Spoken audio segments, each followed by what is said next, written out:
so far when you got a head start. We could stay at home and watch the sunset, but I get up from asking are you bored yet?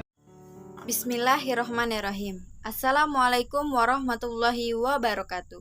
Saya Umi Tasari, MPM 2022024, kelas A31, Program Studi Teknologi Pendidikan, Fakultas Keguruan dan Ilmu Pendidikan Universitas Batu Raja. Saya akan menjelaskan materi pertemuan ke-11, yaitu tentang strategi pembelajaran pendekatan ekspositori dan heuristik untuk memenuhi tugas mata kuliah strategi belajar dan pembelajaran. Selamat menyaksikan. Strategi pembelajaran adalah sebuah perencanaan yang berisi serangkaian kegiatan yang didesain secara khusus, baik metode pemanfaatan berbagai sumber daya untuk mencapai tujuan pendidikan tertentu. Misal strategi pembelajaran yang berbentuk metode. Untuk melaksanakan strategi pembelajaran ekspositori, dapat digunakan metode ceramah, sekaligus metode tanya jawab, atau bahkan diskusi dengan memanfaatkan sumber daya yang tersedia, termasuk menyediakan dan menggunakan media pembelajaran. Pembelajaran ekspositori. 1. Pengertian strategi pembelajaran ekspositori. Istilah ekspositori berasal dari konsep eksposisi yang berarti memberikan penjelasan. Dalam konteks pembelajaran, ekspositori merupakan strategi yang dilakukan guru untuk mengatakan atau menjelaskan fakta-fakta, gagasan-gagasan, dan informasi-informasi penting lainnya kepada para pembelajar. Metode ekspositori adalah metode pembelajaran yang digunakan dengan memberikan keterangan terlebih dahulu, baik definisi, prinsip, dan konsep materi pelajaran, serta memberikan contoh-contoh latihan pemecahan masalah dalam bentuk ceramah, demonstrasi, tanya jawab, dan penugasan. Siswa mengikuti pola yang ditetapkan oleh guru secara cermat. Penggunaan metode ekspositori merupakan metode pembelajaran mengarah kepada tersampaikannya isi pelajaran kepada siswa secara langsung. 2. Karakteristik strategi ekspositori. Yang pertama, strategi ekspositori dilakukan dengan cara menyampaikan materi pelajaran secara verbal. Artinya, bertutur secara lisan merupakan alat utama dalam melakukan strategi ini. Oleh karena itu, sering orang mengidentikannya dengan ceramah. Yang kedua, biasanya materi pelajaran yang disampaikan adalah materi pelajaran yang sudah jadi, seperti data atau fakta, konsep-konsep tertentu yang harus dihafal sehingga tidak menuntut siswa untuk berpikir ulang. Yang ketiga, tujuan utama pembelajaran adalah penguasaan materi pelajaran itu sendiri. Artinya, setelah proses pembelajaran berakhir, siswa diharapkan dapat memahaminya dengan benar dengan cara dapat mengungkapkan kembali materi yang telah diuraikan. 3. Konsep strategi pembelajaran ekspositori. Strategi pembelajaran ekspositori adalah strategi pembelajaran yang menekankan kepada proses penyampaian materi pelajaran secara optimal. Strategi ekspositori lebih menekankan kepada proses bertutur, maka sering juga dinamakan istilah celak and celak. 4. Prinsip-prinsip penggunaan strategi pembelajaran ekspositori. Yang pertama, berorientasi pada tujuan. Walaupun penyampaian materi pelajaran merupakan ciri utama dalam strategi pembelajaran ekspositori melalui metode ceramah, namun tidak berarti proses penyampaian materi tanpa tujuan pembelajaran. Justru tujuan itulah yang harus menjadi pertimbangan utama dalam penggunaan strategi ini. Karena itu, sebelum strategi ini diterapkan terlebih dahulu, guru harus merumuskan tujuan pembelajaran secara jelas dan terukur. Yang kedua, prinsip komunikasi. Proses pembelajaran dapat dikatakan sebagai proses komunikasi yang menuju pada proses penyampaian pesan dari seseorang atau sumber pesan kepada seseorang atau sekelompok orang atau penerima pesan.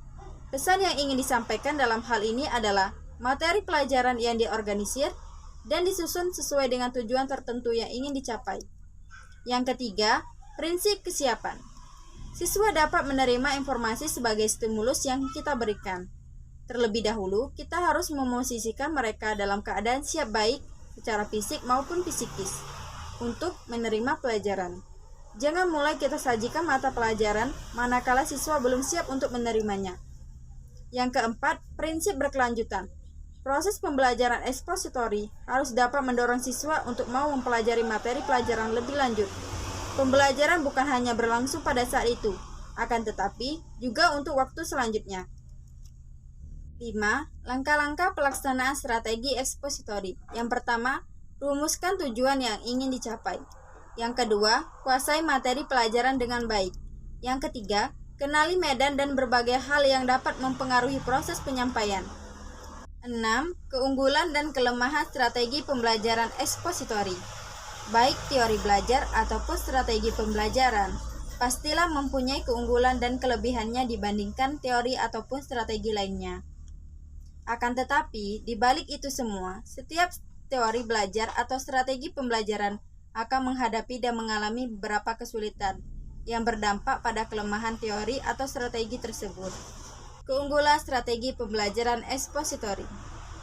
Yang pertama, dengan strategi pembelajaran ekspositori, guru bisa mengontrol urutan dan keluasan materi pembelajaran. Ia dapat mengetahui sampai sejauh mana siswa menguasai bahan pelajaran yang disampaikan. Yang kedua, strategi pembelajaran ekspositori dianggap sangat efektif apabila materi pelajaran yang harus dikuasai siswa cukup luas. Sementara itu, waktu yang dimiliki untuk belajar terbatas.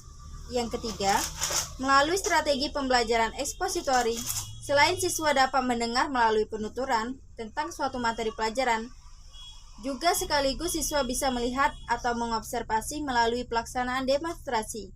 Yang keempat, keuntungan lain adalah strategi pembelajaran ini bisa digunakan untuk jumlah siswa dan ukuran kelas yang lebih besar. Kelemahan strategi pembelajaran ekspositori. Yang pertama, strategi pembelajaran ini hanya mungkin dapat dilakukan terhadap siswa yang memiliki kemampuan mendengar dan menyimak secara baik. Untuk siswa yang tidak memiliki kemampuan seperti itu, perlu digunakan strategi lain. Yang kedua, strategi ini tidak mungkin dapat melayani perbedaan setiap individu, baik perbedaan kemampuan, perbedaan pengetahuan, minat, dan bakat, serta perbedaan gaya belajar. Yang ketiga, karena strategi lebih banyak diberikan melalui ceramah, maka akan sulit mengembangkan kemampuan siswa dalam hal kemampuan sosialisasi, hubungan interpersonal, serta kemampuan berpikir kritis. Yang keempat, oleh karena gaya komunikasi strategi pembelajaran lebih banyak terjadi satu arah atau one-way communication, maka kesempatan untuk mengontrol pemahaman siswa akan materi pembelajaran akan sangat terbatas pula. Di samping itu, komunikasi satu arah bisa mengakibatkan pengetahuan yang dimiliki siswa akan terbatas pada apa yang diberikan guru. Pendekatan heuristik. 1. Pengertian model pembelajaran heuristik. Heuristik berasal dari bahasa Yunani, yaitu heuriskin yang berarti saya menemukan. Dalam perkembangannya, strategi ini berkembang menjadi sebuah strategi pembelajaran yang menekankan pada aktivitas siswa dalam memahami materi pembelajaran dengan menjadikan heuriskin atau saya menemukan sebagai acuan. Strategi ini berangkat dari asumsi bahwa sejak manusia lahir ke dunia, manusia memiliki dorongan untuk menemukan sendiri pengetahuannya. Rasa ingin tahu tentang keadaan alam di sekelilingnya merupakan kodrat manusia sejak lahir. Manusia memiliki keinginan untuk mengenal apa saja melalui berbagai indera yang ada di dalam diri manusia. Pengetahuan yang dimiliki manusia akan lebih bermakna manakala didasari oleh keingintahuan itu. Strategi pembelajaran ini berbasis pada pengelolaan pesan atau pemrosesan informasi yang dilakukan siswa, sehingga memperoleh pengetahuan, keterampilan, dan nilai-nilai. Strategi ini berasumsi bahwa kegiatan pembelajaran haruslah dapat menstimulus siswa agar aktif dalam proses pembelajaran, seperti memahami materi pelajaran, bisa merumuskan masalah, menetapkan hipotesis, mencari data atau fakta, memecahkan masalah, dan mempresentasikannya. Jadi yang dapat saya simpulkan bahwa strategi heuristik adalah strategi pembelajaran yang lebih menekankan pada aktivitas siswa pada proses pembelajaran dalam mengembangkan proses berpikir intelektual siswa. 2. Macam-macam strategi pembelajaran heuristik. Yang pertama, discovery. Metode discovery atau penemuan diartikan sebagai suatu prosedur mengajar yang mementingkan pengajaran perseorangan, memanipulasi objek, dan lain-lain percobaan sebelum sampai pada generalisasi. Yang kedua, inquiry. Metode inquiry adalah metode pembelajaran yang menekankan pada aktivitas siswa pada proses berpikir secara kritis dan analitis. 3. Langkah-langkah penerapan strategi pembelajaran heuristik. Yang pertama, merencanakan pembelajaran sesuai dengan kewajaran perkembangan mental siswa. Yang kedua, membentuk kelompok belajar yang saling tergantung. Yang ketiga, menyediakan lingkungan yang mendukung pembelajaran mandiri. Yang keempat, mempertimbangkan keragaman siswa. Yang kelima, memperhatikan multi-inteligensi.